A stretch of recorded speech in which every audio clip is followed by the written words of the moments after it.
Bonjour et bienvenue dans ce qui est déjà ce troisième FDT. Alors, aujourd'hui, on va faire une spéciale iPhone, un comparatif entre l'iPhone 4S et l'iPhone 5. Alors, faut-il vraiment acheter un iPhone 5 si vous avez déjà la version précédente faite par Apple? C'est la question que tout le monde se pose. Donc aujourd'hui, notre comparatif spécial, donc spécial iPhone. Donc forcément plus de points à gagner, donc forcément sur 100. Donc c'est un comparatif spécial dont on va commencer de parler de l'iPhone 4S. Alors sa puce, c'est une puce A5 Bicker, donc sur 10, moi je lui ai mis la note de 7. C'est vrai que c'est rapide, c'est vrai que maintenant il faut vraiment s'en servir. Tout le monde ne s'en sert pas. Voilà, donc c'est bien quand même. Les coloris, donc blanc et noir sur cet iPhone 4S, ça reste classique. 1 sur 5, moi j'ai mis. Voilà, parce que j'aurais dû mettre 0, mais c'est le classique d'Apple, c'est ce qui est sur l'iPhone 4, sur le 3GS. Sur le 3G, donc c'est différent d'un autre téléphone tout neuf qui avait pas de version précédente, que là j'aurais mis un 0. La carte SIM, c'est une micro SIM, donc toute simple que vous verrez qui se rétrécit sur la nano SIM de l'iPhone 5. Mais on n'en parle pas tout de suite. Et pour l'instant, on voit la très bonne note attribuée à cette micro SIM de 10 sur 10. Donc elle est fournie chez tous les opérateurs. C'est la carte sûrement que vous avez vous, que vous possédez déjà la 5e version de l'iPhone. Là, vous possédez une nano SIM, donc, dont on parlera plus tard, je le rappelle. Un appareil photo 8 mégapixels, je l'ai déjà dit lors du précédent comparatif sur le Samsung Galaxy S3 et le iPhone 5 déjà, lui, donc il est partout. Et bien, je l'ai dit, tant que ça ne gagnera pas un 14 mégapixels comme un petit appareil photo, voilà, ça restera un 8 sur 10. Mais c'est déjà une très bonne note, 8 sur 10. Donc voilà, vous verrez qu'il a des avantages par rapport à l'iPhone 5 que peut-être connaissent ceux qui ont vu le premier comparatif, peut-être, si vous avez bien suivi. Voilà, mais c'est un très bon appareil photo quand même sur le 5, je vous rassure, il n'a pas perdu de pixels, des mégapixels. Voilà, ensuite les écouteurs, donc c'est des écouteurs Apple. Et ouais, on les connaît, un 0 sur 5, un son audio horrible.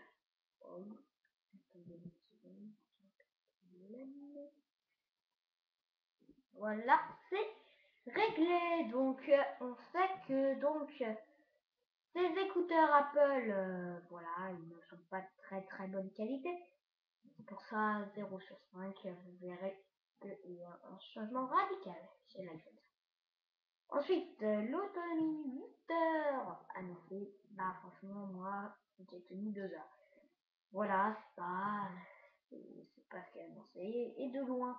Alors voilà, vous pouvez diviser par 4 vos 8 heures annoncées. C'est triste, mais c'est ainsi. Et voilà, dit.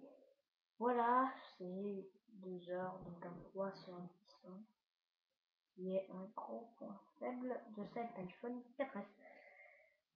Ensuite, bah, ça, faut pas s'attendre à une trop bonne note jamais sur cette catégorie-là. Le prix, alors le prix, mais un 15 sur 20 à cet iPhone 4S.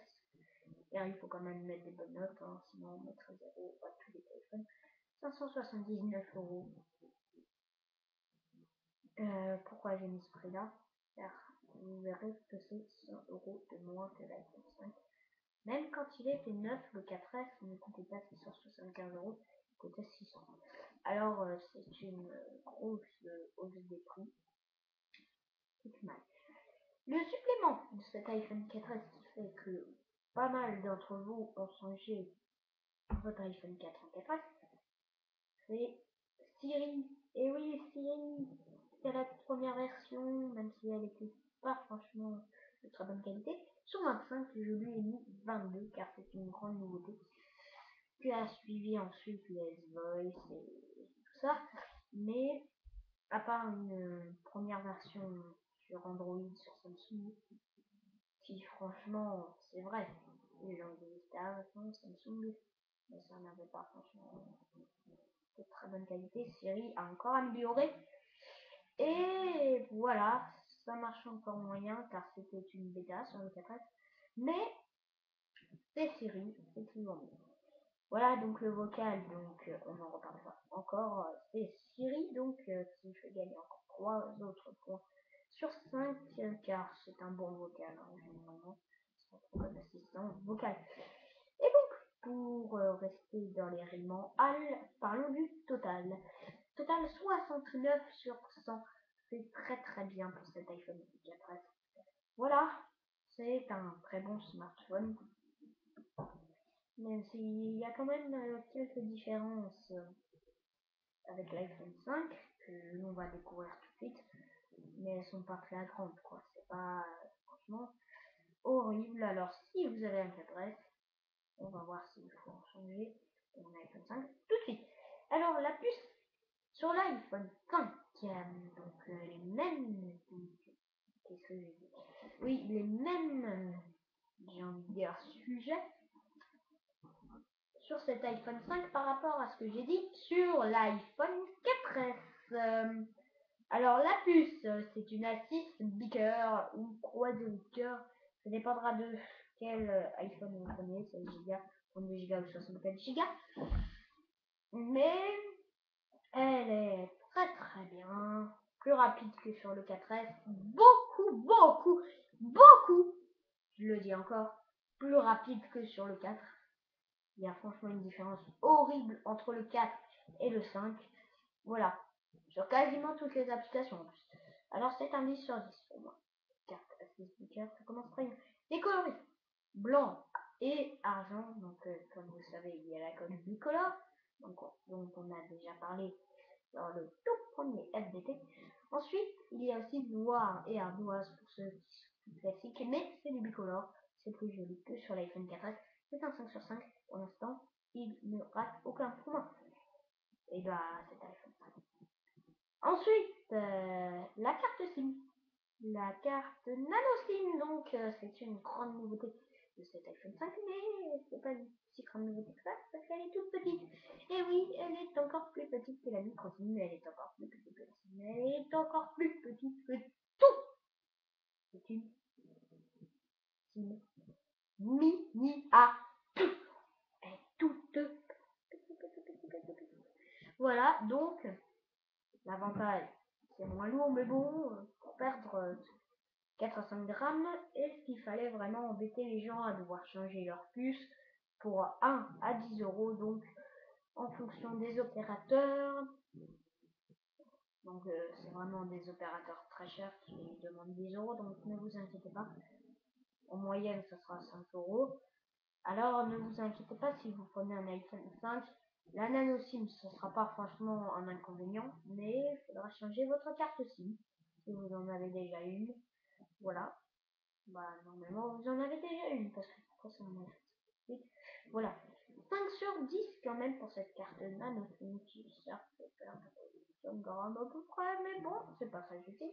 Mais bon, on connaît Apple et on sait ce qu'ils aiment faire et là ils l'ont bien fait en proposant cette nano SIM au lieu de la micro SIM. Ensuite, l'appareil photo 8 mégapixels également, comme sur cet iPhone 4S, avec donc ce fameux panorama. Ce fameux panorama qui fait pas un point, 7 sur 10 de note. Voilà, c'est comme pour le copier-coller sur l'iPhone 3GS. Voilà, c'est trop en faire pour quelque chose qui n'est pas tellement nouveau. Voilà, ils ont encore voulu nous arnaquer chez Apple.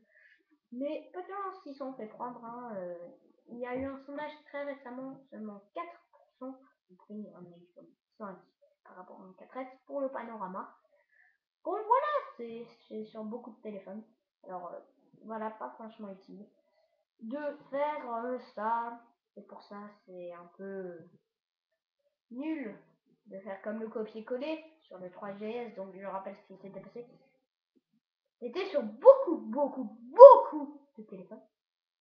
je fais comme si c'était tout nouveau. Et ce ne l'est pas du tout. Voilà, donc c'est pareil sur le panorama. Donc voilà, décevant. Ensuite, les écouteurs. Enfin des bons écouteurs. Avec les AirPods, toujours de Apple. Mais c'est tellement mieux. Voilà, on a enfin un bon audio. Bon, après, je sais pas si ça rentre dans toutes les oreilles comme ils l'ont dit. Mais 5 sur 5, quoi. Ça rajoute 5 points par rapport aux anciens écouteurs Apple. Ensuite, l'autonomie, elle aussi est mauvaise. 8 heures annoncées, elle aussi. Bon, c'est un peu mieux. C'est environ 4 à 5 heures. Voilà, mais c'est pas non plus les 8 heures annoncées, toujours pas. Alors, 5 sur 10 pour cette autonomie encore très moyenne. Les prix. Donc, on sait que les notes ne sont jamais bonnes pour les prix des smartphones. Très sûrement. Voilà. À partir de 675 €, c'est plus que le 4S quand il était tout neuf et que vous l'achetiez sur apple.com. Alors, pourquoi? Bah, il n'y a pas tellement de nouveautés en plus, mais c'est peut-être qu'ils veulent encore marquer les Européens. Alors que si vous allez en Amérique, ça vous coûte 399 $, soit environ 450 €. Voilà, c'est un peu n'importe quoi, c'est un gros prix. Surtout que c'est un 16 Go. Bon, il propose plus 8 Go depuis le 4, mais voilà, c'est moins. Ensuite, pour le 32 Go, c'est 750 € et 899 pour le 64 Go. Ensuite, le supplément qui rajoute 25 points sur 25, ça aide beaucoup. C'est tout simplement Siri, beaucoup meilleur que sur cet iPhone 4S. Notamment, on peut ouvrir une application qui n'est pas innée dans l'iPhone, qui n'est pas de base comme Safari ou comme Google Earth avant, qui a été remplacé maintenant par Plan de Apple. Il ne marche pas très bien d'ailleurs. Voilà, c'est vraiment mieux. Il y a beaucoup moins de bugs, mais c'est donc, continuons de parler des assistants vocaux avec toujours, on n'en change pas, voilà. C'est un 4 sur 5 pour Siri car il peut encore faire mieux. Et j'attends la version du 5S, du 5G, du 5GS, je sais pas comment il s'appellera, ou même de l'iPhone 6, pour dire que Siri sera parfait. Et j'espère que sur le prochain iPhone, je pourrai enfin mettre à Siri la note de 5 sur 5. Car Siri me plaît beaucoup à moi, je trouve que c'est une fonctionnalité qui est meilleure que sur les autres téléphones. Voilà, j'attends quand même qu'il soit parfait. Apple, méfiez-vous, j'attends un meilleur Siri pour la prochaine version de l'iPhone. Donc la totale de 79 sur 100 et 69 sur 100 pour le 4S, c'est donc l'iPhone 5 qui l'emporte. Maintenant, vous avez un iPhone 4S et vous voyez que le 5 vient de sortir. Est-ce qu'il faut vraiment prendre le 5 alors que vous avez le 4S? Ça dépend qu'est-ce que vous recherchez de votre téléphone. Si c'est vraiment qu'il faut que ce soit plus rapide, oui, prenez l'iPhone 5, c'est une puce à 6. Ensuite, si c'est pour des belles couleurs et pour ne plus avoir ce dos en verre très cassant, oui, prenez l'iPhone 5. Si c'est pour prendre la nano SIM, non, ça c'est pas franchement utile. Voilà, c'est pour 3, 4, 5 grammes de perdu. Ça sert pas à grand chose. Un appareil photo 8 mégapixels, il est identique. Alors ne changez pas pour toutes ces choses-là. Les écouteurs, allez pas non plus changer pour ça. Prenez-en sur le site d'Apple par exemple, mais détachés. Sur le prix, non. Gardez votre casque surtout. Et si c'est pour un meilleur Siri, oui, prenez. Allez, voilà. Après, c'est sûr que c'est un téléphone plus cher et que maintenant, ils ont quasiment 100 € d'écart entre l'iPhone 4S et l'iPhone 5. Donc sur apple.com, alors où je vous parle. Voilà, c'est la fin de ce troisième FDT et ce quatrième FDT. Donc voilà, donc après le récapitulatif, gardez quand même votre adresse si c'est pas franchement avoir de la grosse. Voilà, c'était très bien. J'espère vous revoir encore plus nombreux que sur le premier. Eh bien, le premier SDD. Voilà, on se retrouve bientôt. Au revoir à tous et à bientôt pour un